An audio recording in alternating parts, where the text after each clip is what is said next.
Hi viewers, இன்றைக்கி நம்ம பண்ண போகிறது ஆட்டுக்கால் பாயம். இது எப்படி பண்ண போகிறத பார்க்கலாம். அதுக்கு முன்னாடி இந்த ஆட்டுக்கால் வந்துட்டு நம்ம வேக வைக்கணும். வேக வைக்கிறதுக்கு அது கூட என்னென்னலாம் சேர்க்கணுன்றது நான் சொல்கிறேன்.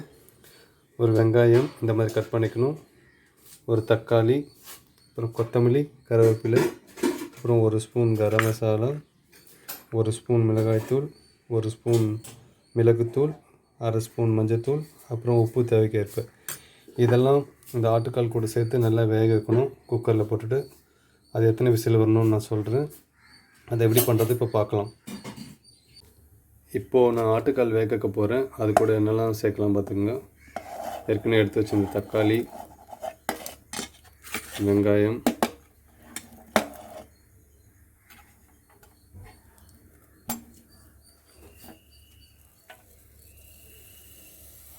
கருவேப்பிலை, கொத்தமல்லி,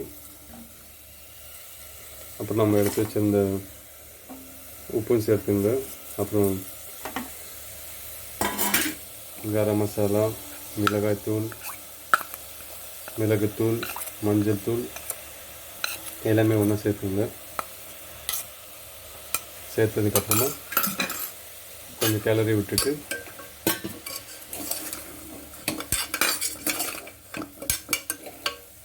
அது கூட தண்ணி நம்ம தேவைக்கேற்ப நல்லா ஊற்றிக்குங்க, முழுகிற அளவுக்கு ஓரளவுக்கு. அதுக்கப்புறமா இப்படி தண்ணி ஊற்றி விட்டதுக்கப்புறம் குக்கரை மூடி போட்டுடணும். மூடி போட்டுட்டு ஒரு 10 விசில் வர அளவுக்கு விடணும். அப்போ தான் நல்லா வேகும். ஸோ நம்ம நினச்ச மாதிரி ஆட்டுக்கால் நல்லா வெந்துருச்சு. பார்த்திங்கன்னா நல்லாவே தெரியும் உங்களுக்கு. வாங்க இதுக்கப்புறம் என்னெல்லாம் ஆட் பண்ணணும், இதுக்கு தேவையான பொருள் என்னென்னலாம் பார்க்கலாம். ஆட்டுக்கால் பாயாவுக்கு தேவையான பொருளை நம்ம பார்க்கலாம். ஆட்டுக்கால் நம்ம வேக வச்சுட்டோம்.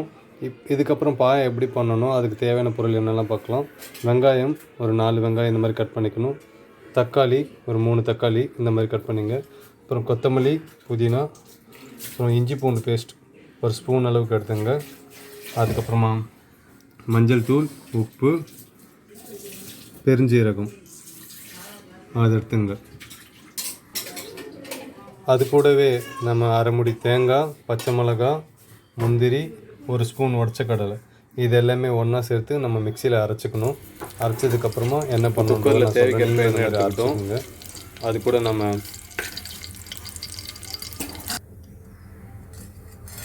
பட்டை லவங்கலாம் அது கூட போட்டுக்கிட்டு அது கூட நம்ம எடுத்து வச்சுருந்த சோம்பு, அதாவது பெருஞ்சீரகம், சோம்பு போட்டுக்கிட்டோம்.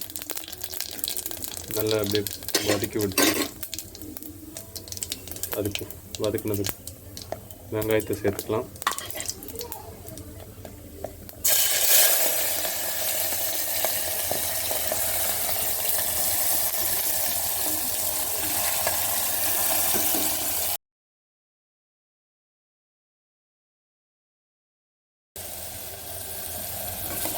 கொஞ்சம் நல்லா வதக்கி விட்டுட்டோம். லைட்டாக கலர் மாறட்டும். கொஞ்சம் வதக்கினதுக்கப்புறம் அது கூட நம்ம இஞ்சி பூண்டை அரைச்சி அதை சேர்த்துக்கலாம்.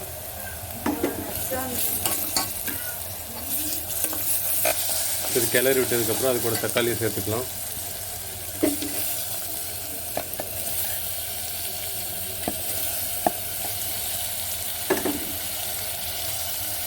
நல்லா வதக்கணும், நல்லா கிளறிடணும். இந்த மாதிரி தக்காளி நல்லா வெந்ததுக்கப்புறம் அது கூட புதினா, கொத்தமல்லியை சேர்த்துக்கலாம். கிளறி விட்டுடணும். நல்லா கிளறி விட்டுட்டு அது கூட நம்ம ஏற்கனவே வேக வச்சுருந்த மட்டன் அந்த தண்ணியோடு அப்படியே சேர்த்துக்கணும்.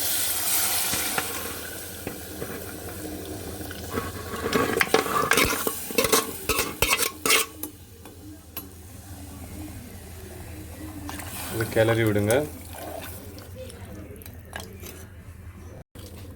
நல்லா அரைச்சி விட்டதை கலந்து இது உப்பு கொஞ்சம் தேவைன்னா சேர்த்துங்க, உங்கள் தேவைக்கேற்ப சேர்த்துங்க. உப்பு போட்டு தான் கொஞ்சம் கிளறி விட்டுட்டு குக்கர் மூடி போட்டு வச்சிடலாம். நம்ம இந்த மாதிரி குக்கரை மூடி போட்டுட்டு அது மேலே வெயிட் போட்டு விட்டுடுங்க. 2 விசில் வரட்டும். 2 இல்லைன்னா 3 விசில் வந்த உடனே நம்ம இறக்கிடணும். ஆட்டுக்கால் பாயா ரெடி ஆகிடுச்சு. அது மேலே கொஞ்சோண்டு கொத்தமல்லி தூவி விட்டுடுங்க. இதுக்கப்புறம் நம்ம சாப்பிட வேண்டியதான். ஆட்டுக்கால் பாயா ஆப்பம் ரொம்பவே நல்லாயிருக்கும். அந்த ஆப்பம் எப்படி பண்ணுறோன்னு பார்க்கலாம்.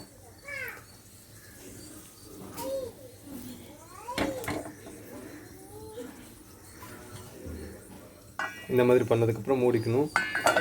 நான் முன்னாடியே அரிசி ஊற வச்சுட்டேன். 2 கிளாஸ் புழுங்கல் அரிசி, 2 கிளாஸ் பச்சரிசி. நீங்கள் ஒரே அரிசியில் பண்ணுறதாலும் பண்ணலாம். உங்களுக்கு ஏற்ற மாதிரி நீங்கள் பண்ணிக்கலாம். அது கூடவே ஒரு கையளவு உளுந்து, கொஞ்சம் வெந்தயம் சேர்த்துட்டு ஊற வச்சுட்டணும். முன்னாடி ஒரு நாள் முன்னாடியே மார்னிங்கில் பண்ணிட்டிங்கன்னா ஈவினிங்கில் வந்துட்டு அரைக்கிறதுக்கு சரியாக இருக்கும். ஆப்பம் நல்லா வந்துருச்சு. நான் நேற்று ஈவினிங்கே அரைச்சி வச்சுட்டேன். அது கூட கொஞ்சம் சோடா மாவும் சேர்த்துக்கிட்டேன். சோடா மாவு சேர்க்க விருப்பம் இல்லாதவங்க தேங்காய் அரைச்சி கூட சேர்த்துக்கலாம். அது சேர்த்துட்டும் பண்ணலாம். இப்போ நல்லா வந்துருச்சு. இது கூட நம்ம ஆட்டுக்கால் பாயா சேர்த்து சாப்பிடலாம். ஆட்டுக்கால் பாயா ஆப்பம் தயாராகிடுச்சு. ரொம்பவே நல்லா வந்திருக்கு.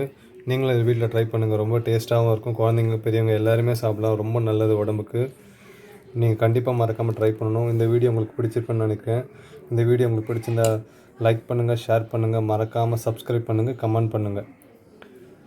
தேங்க்யூ. நெக்ஸ்ட் வீடியோவில் பார்க்கலாம்.